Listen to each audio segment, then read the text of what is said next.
Mae Govannen, my Elven brothers and sisters. Today I'd like to go ahead and touch on a topic that is near and dear to my heart, as so many of these have been in the past. And this one is about what would an elf do? In the course of making our decisions, things of that nature. How did this come about? This topic, it was pretty interesting. Yesterday we were doing our monthly Elven Tribe video conferences, gatherings that we do.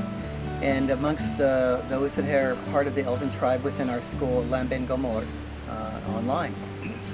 And there was one of the tribe members that had a certain life decision to make, and she wanted to make sure that she did it right for herself. So she made the comment, she said, well, before I made the decision, I thought, what would an elf do? And I thought, what a great topic to talk about today, to help maybe you and myself and others make sure that when we make a decision, we make it based on what our Elven Spirit would do. So that's what we're going to talk about today. So what would blank do? You fill in the blank. That's a very common phrase today, been around for some time, but being who we are, we want to do the course of what would an elf do? All right, Tolkien, J.R. Tolkien made a wonderful quote before, and it was, ask not the elves for advice, because they will tell you both yea and nay. The reason for that is because, again, we want to make sure that we have a clear understanding of ours or someone else's issues. And as I've said many, many times before, everyone must walk their own path and at their own pace. And it is almost impossible for us to understand the full depth of someone else's situations and issues. And so it can be difficult for us to give advice, even for what an elf would do. And sometimes it can be even more difficult for ourselves because we're afraid of making a mistake. There's an old Chinese saying that goes, before you make a decision, wait 3 days. And when they're talking about major life decisions, those that will literally change the course of your life. And I tend to agree with that. It's a wonderful piece of Elven advice because it's trying to tell us to do what in Elven is called lenka undo, to slow down, take some time, breathe, make sure that you're making that decision based on what the inner quiet voice tells you and not just based on emotions or desires. And most common that I talk about is, do you make a decision? And this is what an elf would do. Do you make a decision based on love or on fear? How feel you? Cold, sir. Afraid, are you? No, sir. See through you. We can. Be mindful of your feelings. Your thoughts dwell on your mother. I miss her. Afraid to lose her, I think. What has that got to do with anything? Everything. Fear is the path to the dark side. Fear leads to anger. Anger leads to hate. Hate leads to suffering.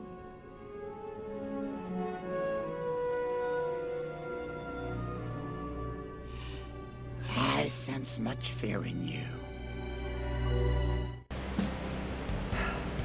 Today there is so much fear imbued in the world that most humans now make the decisions based on fear rather than love. And you can see the repercussions of that. You can see where the world is going with that. All right, so that's the essence of what would an elf do. Do you make it based on love, or do you make it based on fear? Now, in the beginning, when you're not used to doing that, listening to that still small voice, you're going to be making a lot of mistakes. I know this very well. I have done it for a very long time. And you're going to make mistakes, and you're going to mistake fear for love. Okay, well, I really care for what this person's going through, and they need help. So I'm going to help them out of love. When really you're making a decision based on fear. You're afraid of what they're going through. You're afraid of what they're feeling. And you want to take that away from them. But something that you learn as time goes on, is that we cannot enable people away from their karma. You cannot enable them away from the challenges that they need to go through to grow and to reawaken and to remember their elven nature. But there is a beautiful truth in the universe. In Elven, we call God Eru. It translates into the one, or he or she who is alone. Because all of us are one. All of us are simply aspects, different essence of God. There is only one. There is only one reality. There is only one truth. There is only one mind. And we are all just simply different aspects of that. And so one of the great truths is that Eru gave us all the time in the universe. We have all of eternity to work it out. Take your time making decisions. You may not make it in this lifetime. You may not make all the right decisions this time, but what more loving a parent there would be is to go, I'm going to give you all the time in the universe, and you can keep working on it and working on it until eventually you get it right. I know that there are humans that live today that have been through 1,000 lifetimes, and they haven't got it yet, but they will. We all will in time. We have all the time in the universe, and you'll get it right eventually. Amongst the many jobs that I have done, I'm a doctor, I've been a candle maker, a writer, a photographer, a graphic artist, reflexologist, Reiki master, master herbalist, but I was also a software engineer a very long time ago. I was also a software engineer, along with being a doctor. And one of the things you learn about programs is if you want the program to do something different, then you have to change the input. Change the input, the output will be different. And it's the same with you. You will not stop repeating this lesson over and over again until you change the input into that program. And the input is based on, in this case, is that input based on love or on fear. If you make it on fear, you're going to continue to make that decision and see the results over and over and over again. But make it on love, and you can see it change, and you can move on to the next lesson, the next plan, so to speak. So the next time that you want to make a decision, make it on love instead of fear. That's what an elf would do. One of the best examples, because I think a lot of you are aware now that I love parables. I love short stories, those that are produced, created to help teach you a lesson. Well, one of my favorites, and it happens to be a Christian one. I'm not trying to wax religious, but I think that probably the greatest elf that ever existed was Jesus. I hope that doesn't offend anybody. And he was presented one time with a decision to make. And did he choose love or did he choose fear? And this is the story of Lazarus. I've mentioned this before in another video. But for those who don't know about it, Jesus was sitting around with some folks, and all of a sudden someone came in and said, Jesus, your brother Lazarus is dying. Please, we know you can heal him. Go heal him. Did Jesus get up and go? No, he didn't. It was about 3 days later. He gets up and he goes. And he gets there. And there's weeping and sorrow going on, and people are very unhappy. And they said, Jesus, if you'd only gotten here sooner, your brother Lazarus has died. And there was so much sorrow and crying. And it is said that Jesus moaned from within.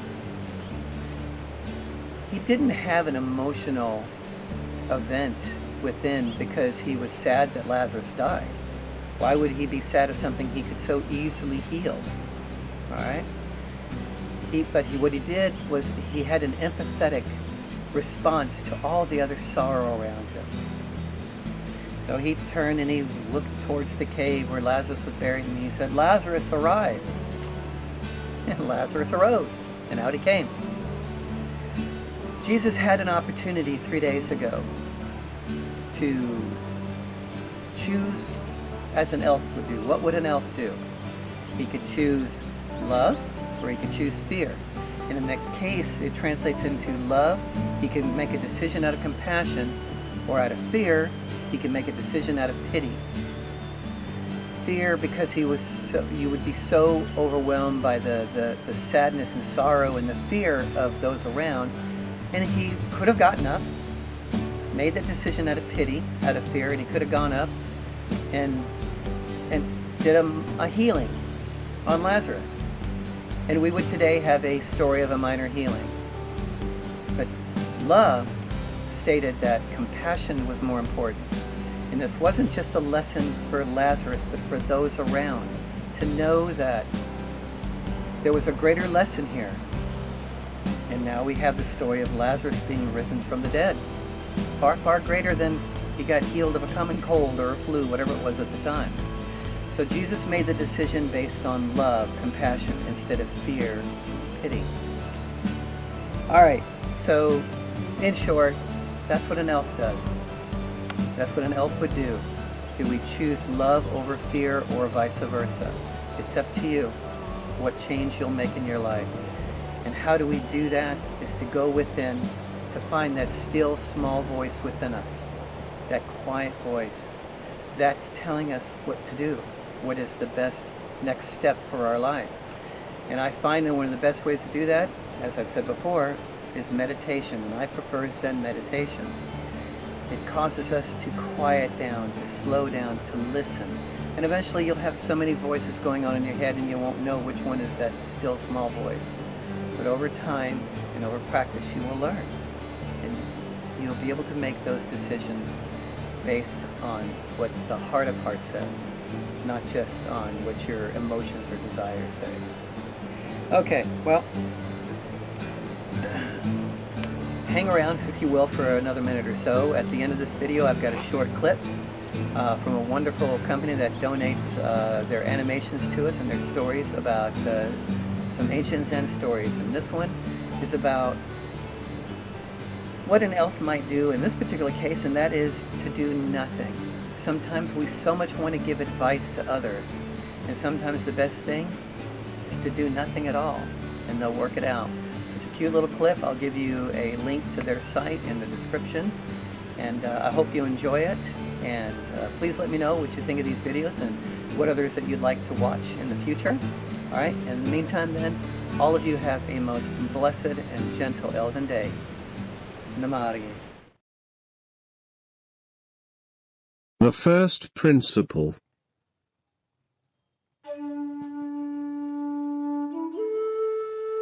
One can see the words, the first principle, beautifully carved on the gates of Obaku Temple. Those who appreciate calligraphy always admire them as being a masterpiece. They were drawn by Master Kusin some 200 years ago. When the master drew them, he did so on paper, from which workmen made the larger carvings in wood. As Kusin sketched the letters, his close friend, Tolkien never failed to criticize his work.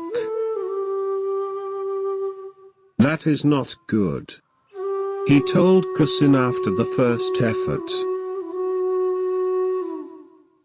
How is that one? Poor. Worse than before, said Tolkien. Kusin patiently wrote one sheet after another, until 84 first principles had accumulated, still without the approval of his friend. Then, when his friend had stepped outside for a few moments, Kusin thought, now is my chance to escape his keen eye. And he wrote hurriedly, with a mind free from distraction. The first principle. A masterpiece. Pronounced his close friend.